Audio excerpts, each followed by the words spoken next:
كان مقاس الحذاء 32 وكنت أقول أنا أريد مثله تماما، لكن مقاسه 40. عزباء موظفة من الجزائر. الحذاء في الرؤيا هو الخاطب أو الزوج، وهي رسالة ليكي.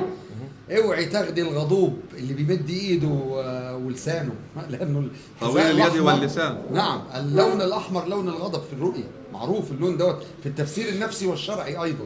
والنبي لما وصى قال ايه؟ يا ابا ذر لا تغضب لا تغضب لا تغضب.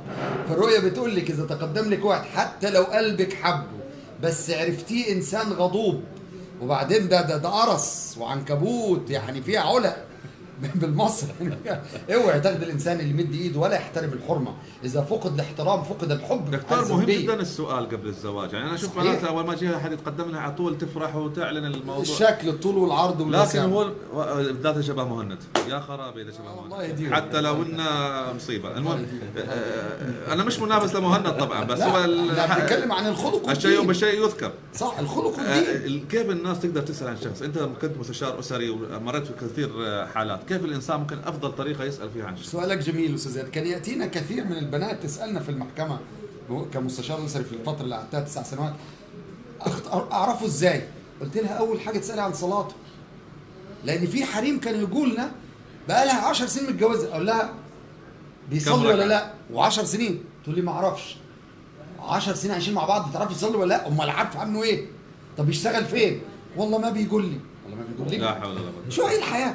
اسال عن صلاته، اسال استاذي عن بره الام وابوه، اهله وصول رحم ولا لا، معاملته لاخواته البنات بالذات مش بس الصبيان. اسال عن علاقته بزملائه في العمل.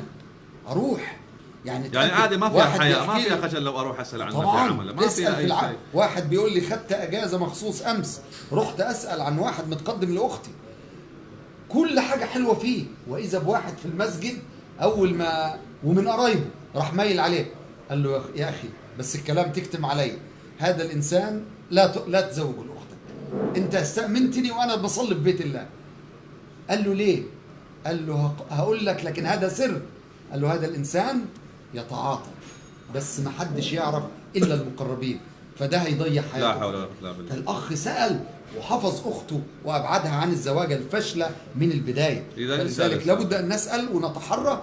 وان جاءكم من ترضون دينه وخلقه، كلام الحبيب المصطفى، فزوجوه ان لم تفعلوا تكن فتنه في الارض وفساد كبير.